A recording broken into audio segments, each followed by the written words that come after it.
Good morning students. आज हम लोग सूरदास जी की रचना जो कि सूर सागर महाकाव्य के भ्रमर गीत शीर्षक से उद्धृत है, उसके 8वें पद का अध्ययन करेंगे बच्चों। लरिकाई को प्रेम कहो अली कैसे छूटत, कहाँ कहो ब्रजनाथ चरित अंतर गति लूटत। बच्चों ये जो पद है इसमें जो सूरदास जी हैं उन्होंने बताया है कि एक गोपी जो है वो दूसरी गोपी उद्धव से कहती है। उद्धव आए हैं इन लोग को योग का यानी निर्गुण ब्रह्म की उपासना का संदेश देने के लिए। तो एक गोपी जो है वो उद्धव से कहती है कि श्री कृष्ण से हमारा जो स्नेह है यानी प्रेम है वो क्या है, बहुत पुराना है, वह यूं ही नहीं छूट सकता। उसी का इसमें बहुत सुंदर वर्णन सूरदास जी ने किया है। देखिए व्याख्या लिखा है, लरकाई को प्रेम कहो। लरकाई यानी बचपन के प्रेम को। अली मतलब सखी होता है, अली मतलब सखी भी होता है और अली मतलब होता है भौरा। और यहां पे बच्चों ये उद्धव जो हैं कह रहे हैं, उद्धव से गोपियां कह रही हैं कि हे उद्धव, श्री कृष्ण से हमारा प्रेम कैसा है, बचपन वाला है, मतलब कि बहुत पुराना है। ये प्रेम 1-2 दिन का नहीं है बल्कि वर्षों पुराना है। हमारा और उनका ये प्रेम बचपन से चला आ रहा है, यानी लड़कपन से ही वो चला आ रहा है। भला यह इतनी आसानी से कैसे छूटत, यानी कैसे छूट सकता है। मतलब कि जो बचपन वाला प्रेम होता है वो क्या होता है, जल्दी भुलाया नहीं जा सकता, वो छूट नहीं सकता। उसी को इसमें बताया है। देखिए आगे क्या लिखा है, कहाँ कहो ब्रजनाथ चरित अंतर गति लूटत। हाँ, कहाँ कहो ब्रजनाथ चरित, यानी कि यहाँ पे गोपी कह रही है कि हम तुम्हें उस ब्रजनाथ अर्थात श्री कृष्ण के चरित्र के विषय में कहाँ तक बताएं और कितना बताएं। उनके साथ बिताया गया जो समय है, एक एक पल कैसा है, अंतर्गति लूटत। अंतर्गति मतलब मन का आनंद, यानी अंतर आत्मा को परमानंद को लुटाने जैसा है। एक बार फिर से देखिए, यहाँ पे गोपी बता रही है उद्धव को कि हम तुम्हें उस ब्रजनाथ के अर्थात श्री कृष्ण के चरित्र के विषय में कहाँ तक बताएं और कितना बताएं, क्योंकि उनके साथ बिताया गया समय क्या है, बचपन से अभी तक का वो बहुत लंबा समय है। और वो कैसा है, अंतर्गति लूटत, वह एक एक पल जो है अंतरात्मा को परमानंद को लुटाने जैसा है।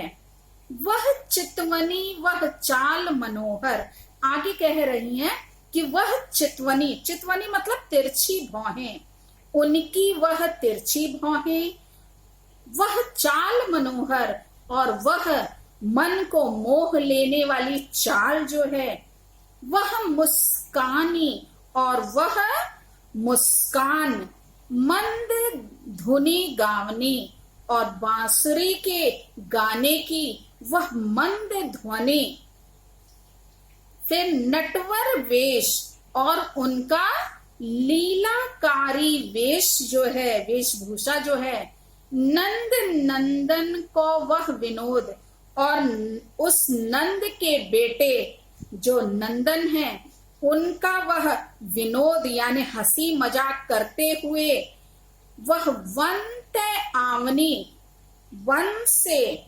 लौटने की छटा आदि क्या है, मन को परम आनंद की प्राप्ति कराते हैं। मतलब ये सारी बातें जो हैं मन को आनंद पहुंचाने वाली हैं, आनंद उससे प्राप्त होता है, इसको वो बता रही हैं। चरण कमल की सौह करती हूं, आगे कह रही मैं उस श्री कृष्ण के कमल रूप चरण कमल की है, जो उनका चरण जो है वो किसके समान है, कमल के समान है। तो वही चरण कमल की सौह यानी सौगंध यानी शपथ खा करके कहती हूं, यह संदेश मोहि विष समलागत।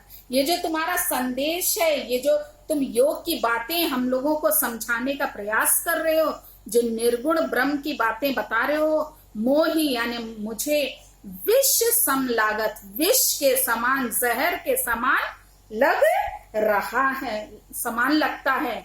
सूरदास पल मोहि न बिसरती, सूरदास जी कहते हैं कि मोहि न बिसरती, मुझे वो भूलता नहीं है, बिसरता यानी मोहि, मुझे वह नहीं भूलती है।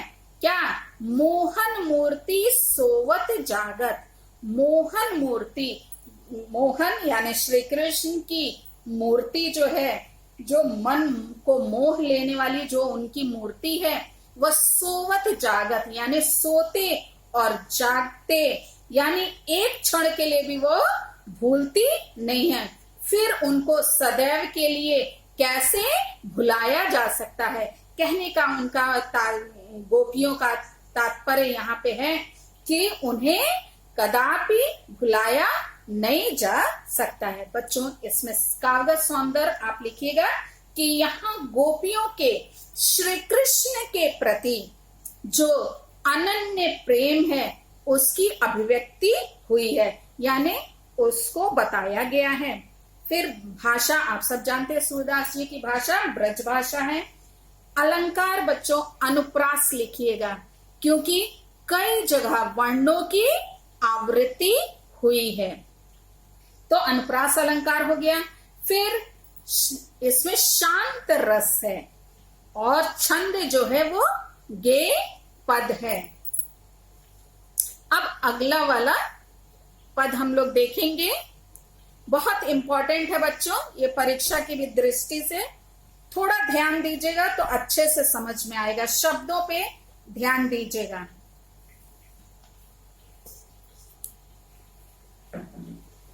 कहत कत परदेसी की बात, मंदिर अरद अवधि बदी हम सौ, हरि आहार चली जात। इसमें बच्चों इस पद गे पद में जो सूरदास जी हैं वो बताने का प्रयास कर रहे हैं कि श्री कृष्ण के लौटने के लिए 15 दिन की वो अवधि जो है, जो समय जो है वो निश्चित करके मथुरा गए थे। श्री कृष्ण जो है ब्रज से गोपियों को बता करके गए थे कि 15 दिन में वो क्या होंगे, लौट के आ जाएंगे। ये अवधि वो बता करके मथुरा गए थे, किंतु उन्हें गए क्या हो गया, 1 महीना बीत गया। प्रतीक्षा की जो अवधि थी जो 15 दिन की, वो बीत जाने पर गोपियों की जो व्यथा है वो उसका चित्रण इसमें बहुत सुंदर तरीके से किया है, उसको देखिए। कहत कत परदेसी की बात, यहाँ परदेसी जो है किसको बताया जा रहा है, श्री कृष्ण जी को। तो यहाँ पे जो गोपियां हैं वो अपनी व्यथा का वर्णन करते हुए उद्धव से कहती हैं कि उस परदेसी की बात क्या करते हो, यानी उस श्री कृष्ण की बात क्या करते हो।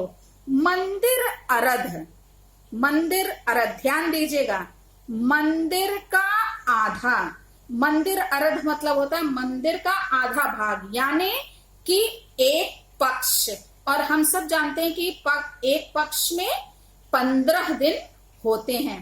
तो मंदिर अर्ध अवधि बदी हम 100, मतलब मंदिर का आधा भाग यानी 15 दिन, यानी एक पक्ष की अवधि बदी हमसो, हमको बता करके वो गोपियां बता रही हैं कि श्री कृष्ण बता करके गए थे 15 दिन की अवधि।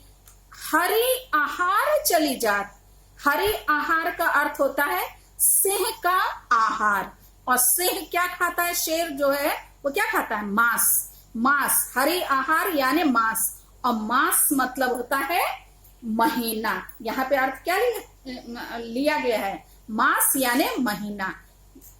हरि आहार चली जात यानी महीना जो हो गया वो क्या हो गया, चली जात यानी वो चला गया, एक महीना पूरा बीत गया। यहाँ बच्चों आप लोग शब्द अर्थ पे जरूर ध्यान दीजिए, एक एक शब्द का। आपकी बुक में भी शब्द अर्थ दिया हुआ है, उसको भी पढ़िएगा, और जो हम बता रहे हैं उसको भी ध्यान से सुनिए, एक एक शब्द का, तभी अर्थ क्लियर होगा। शशि रिपु, शशि होता है चंद्रमा, और चंद्रमा का रिपु, रिपु मतलब होता है शत्रु। चंद्रमा का शत्रु कौन है, दिन है। चंद्रमा का शत्रु क्या है, दिन। वर्ष, दिन किसके समान लग रहा है, बरस के समान। बरस मतलब एक वर्ष के समान। और सूर्य रिपु जुग, जुग यानी युग, और सूर्य रिपु यानी सूर्य का शत्रु। सूर्य का शत्रु कौन है, रात्रि। रात्रि कैसे बीत रही, युगों के समान। यहाँ पे क्या बताया है कि जो दिन कैसे बीत रहा, वर्ष के समान, और रात्रि जो है वो युग के समान बीत रही है। हर रिपु कीन्हो गात, हर रिपु मतलब होता है शंकर का शत्रु, अर्थात जो शंकर का शत्रु है कौन, कामदेव। कामदेव कीन्हो घात, कामदेव क्या है, घात लगाए हुए हैं, अर्थात हम काम से क्या है, पीड़ित हैं। मघ पंचक ले गयो सावरे, मघ पंचक, मघ पंचक होता है मघा नक्षत्र में 5वां नक्षत्र। जो मघा नक्षत्र होता है उसका 5वां नक्षत्र होता है चित्रा, और चित्रा अर्थात है चित्त।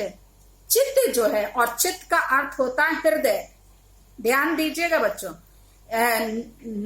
मघ पंचक मतलब मघा नक्षत्र से 5वां नक्षत्र जो है वो है चित्रा, और चित्रा अर्थात चित्त, और चित्त का अर्थ है हृदय।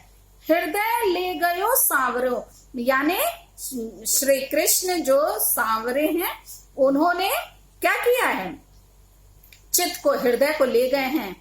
ताते अति अकुला, जिसके कारण गोपियां क्या हैं, अत्यधिक व्याकुल हैं।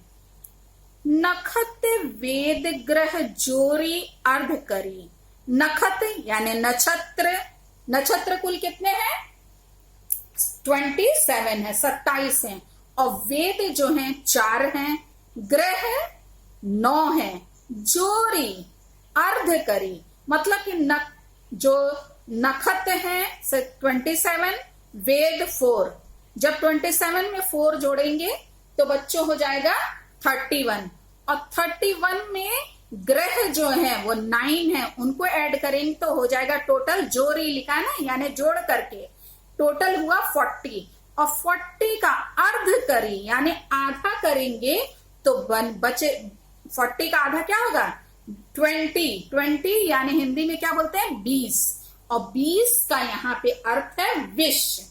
20 का क्या अर्थ है, अर्थात विष। सोई बनत अब खात, गोपियां कह रही हैं अब वही विष जो है अब खा करके मरने के सिवाय हम लोग के पास क्या है, और कुछ नहीं है। मतलब कि अब तो श्री कृष्ण के वियोग में विष खाकर मरने के अतिरिक्त कोई उपाय शेष बचा नहीं है। सूरदास बस भई विरह के, सूरदास जी कहते हैं कि जो गोपियां कहती हैं कि हे उद्धव, कर मीजे पश्चात, कर मतलब होता हाथ, हाथ मींजने यानी हाथ मल मल कर वो क्या हो रही है, पछतात, पछता रही हैं। हे उद्धव हम विरह के वश में, किसके वश में? विरह के वश में कर यानी हाथ, मींजे पश्चात हाथ, मल मल कर पछता रही हैं कि बस भई विरह के। वो क्या है? भगवान श्री कृष्ण के वश में होकर विरह में वो क्या है? पछता रही हैं कि हमने उनसे प्रेम ही क्यों किया, मतलब उनसे प्रेम ही नहीं करना चाहिए था। वो ये विरह में वो ऐसी बात कह रही हैं, हालांकि वो क्या है? अत्यधिक उनसे स्नेह करती हैं। तो बच्चों ये तो रही इसकी व्याख्या। अब इसका काव्यगत सौंदर्य लिखिएगा कि इसमें भाषा जो है ब्रज भाषा है, अलंकार जो है वो श्लेष और अनुप्रास अलंकार है। श्लेष अलंकार में आप सब जानते हैं कि एक शब्द जो है के अनेक अर्थ होते हैं, वो शब्द एक ही बार प्रयोग होता है किंतु उसके अर्थ क्या होते हैं? अनेक होते हैं। तो श्लेष अलंकार है और अनुप्रास अलंकार है, जिसमें क्या होती है? वर्णों की आवृत्ति होती है। और रस बच्चों इसमें वियोग श्रृंगार है। आप लोग इसका छंद लिख दीजिएगा, गे पद। ठीक है बच्चों, तो ये जो हमने व्याख्या आपको समझाई है, इसको आप कम से कम 2 बार इस वीडियो को ध्यान से सुनिएगा, शब्दों पे ध्यान दीजिएगा और बुक जरूर खोल लीजिएगा, एक एक शब्द का अर्थ देखते चलिएगा, अच्छे से तैयार कीजिएगा। ठीक है बच्चों, थैंक यू।